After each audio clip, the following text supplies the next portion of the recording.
চাষি আহাদ মাঠ থেকে বাড়ি এসে তার মেয়েকে পানি দিতে বলে। মা রূপা, বাড়িতে আসিস নাকি?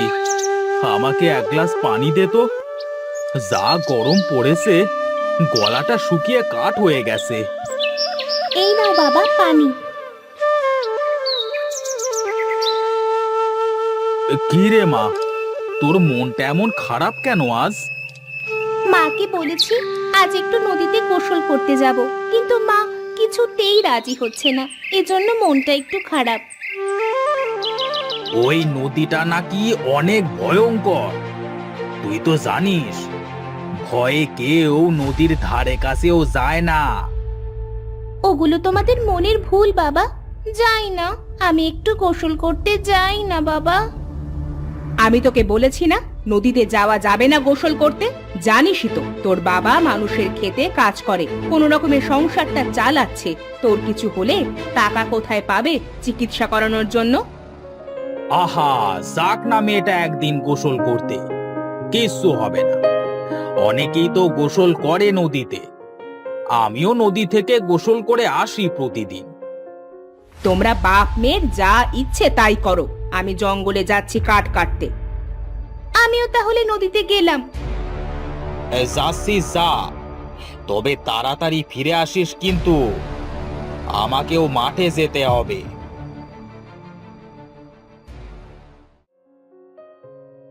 আজ নদীতে ইচ্ছে মতো গোসল করব, বাবা মাও আমার সাথে নেই, কেউ গোসল করার জন্য আমাকে বকাও দিতে পারবে না।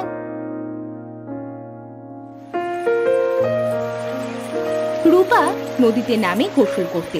গোসল করতে করতে রূপার চোখ যায় একটা মাছের ওপর। আহারে কি সুন্দর এই মাছটা, আমি তো আগে এত সুন্দর মাছ কখনো দেখিনি, কিন্তু ওই মাছটা এমন ছটফট করছে কেন? গিয়ে দেখি তো। এই মাছটা তো কাদায় আটকে গেছে দেখছি, তোমার খুব কষ্ট হচ্ছে তাই না সুন্দর মাছ? সেজন্য এমন ছটফট করছো? এই মাছটাকে আমি আমার সাথে নিয়ে যাব।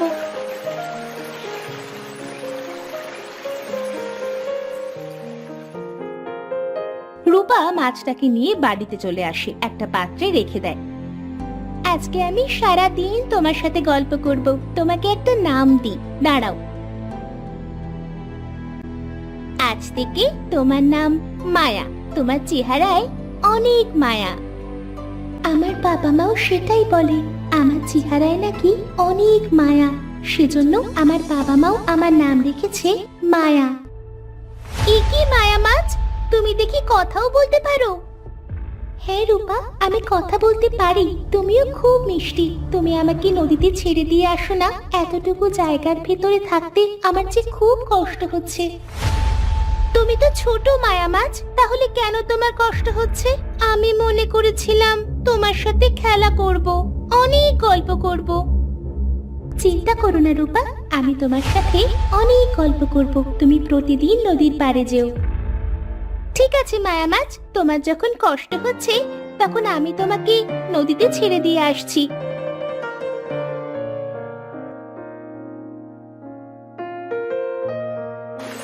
রূপা মায়া মাছকে নিয়ে নদীর পাড়ে যায়। একটু দাঁড়াও মায়া মাছ, আমি তোমাকে পানিতে ছেড়ে দিচ্ছি। রূপা মায়া মাছকে পাত্রের ভেতর থেকে নিয়ে পানিতে ছেড়ে দেয়, সাথে সাথেই মায়া মাছ বলে, ধন্যবাদ তোমাকে রূপা, তোমার মনটা অনেক ভালো। এটা বলে মায়া মাছ একটা মৎস্য কন্যায় রূপান্তরিত হয়। তুমি কে? তুমি কোনো পরী নাকি? এইখানে কিভাবে এলে? ভয় পেও না রূপা, আমি হলাম মৎস্য কন্যা, পানি নিচেই আমার বাস। আমি খেলতে খেলতে এই চোরা কাদায় আটকে গিয়েছিলাম। তুমি তো মৎস্য কন্যা, তাহলে মাছ হয়ে কেন চোরা কাদায় আটকে ছিলে? আমি যদি মৎস্য কন্যা হয়ে থাকতাম তাহলে কিছু খারাপ মানুষ আমাকে ধরে নিয়ে যেত, কিছু টাকার জন্য তারা আমাকে নিয়ে ব্যবসা করত। এজন্য তুমি মাছ রূপে ছিলে? আচ্ছা, তোমার নাম কি?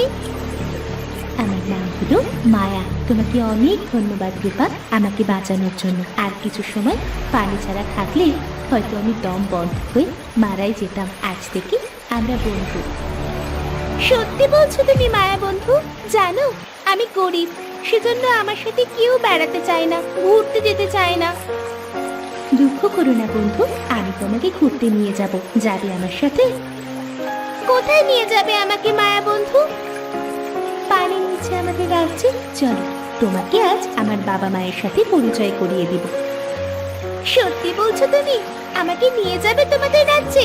আমার যে কি আনন্দ হচ্ছে। মায়া মাছ রূপ ধারণ করে আর রূপাকে তাদের রাজপ্রাসাদে নিয়ে যায়।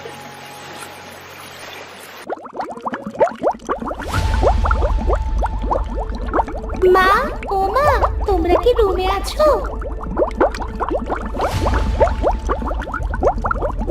কোথায় ছিলি রে মায়া তুই?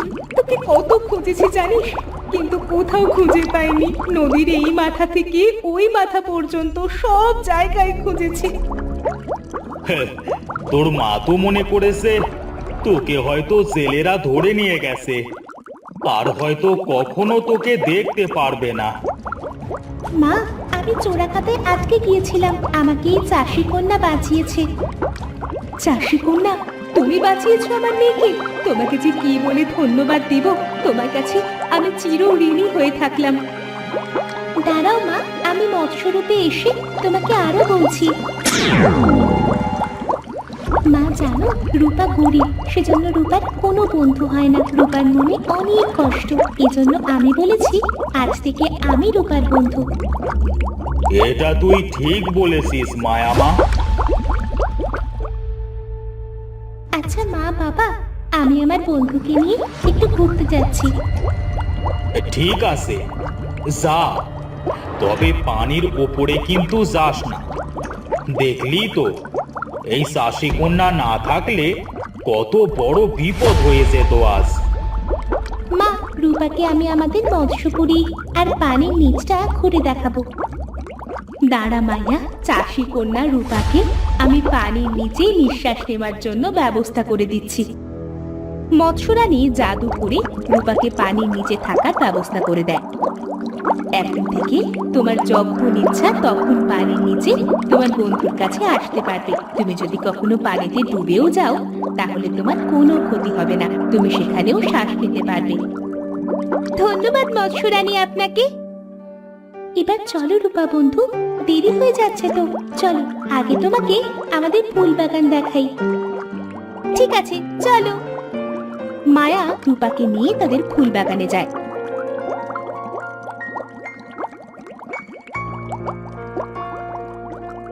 কি সুন্দর এই ফুল বাগানটা, মনে হচ্ছে আমি স্বপ্ন দেখছি। আমাকে চিমটে দাও তো।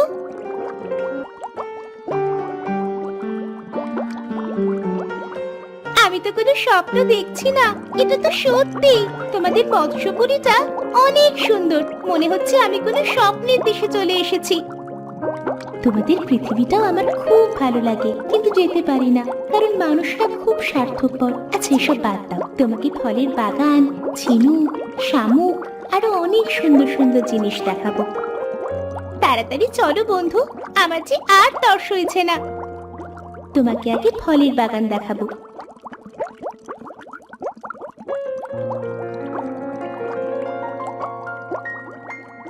বন্ধু, তোমার যত ইচ্ছা এখান থেকে ফল খাও।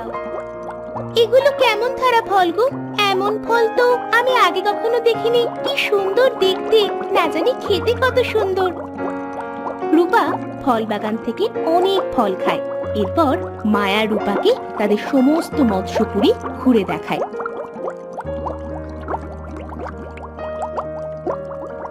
মায়া বন্ধু, এখান থেকে আমি কিছু ঝিনুক নেব, আমার খুব পছন্দ হয়েছে।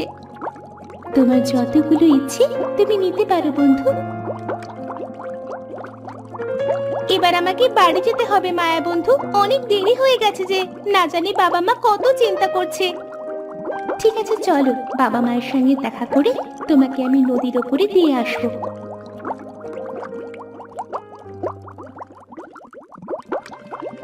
মায়া রূপাকে নিয়ে মৎস্যপুরীতে যায় আর মৎস্যরানীকে বলে, মা বাবা, রূপা চলে যাবে বলছে, তাই তোমার কাছে নিয়ে এলাম দেখা করাতে।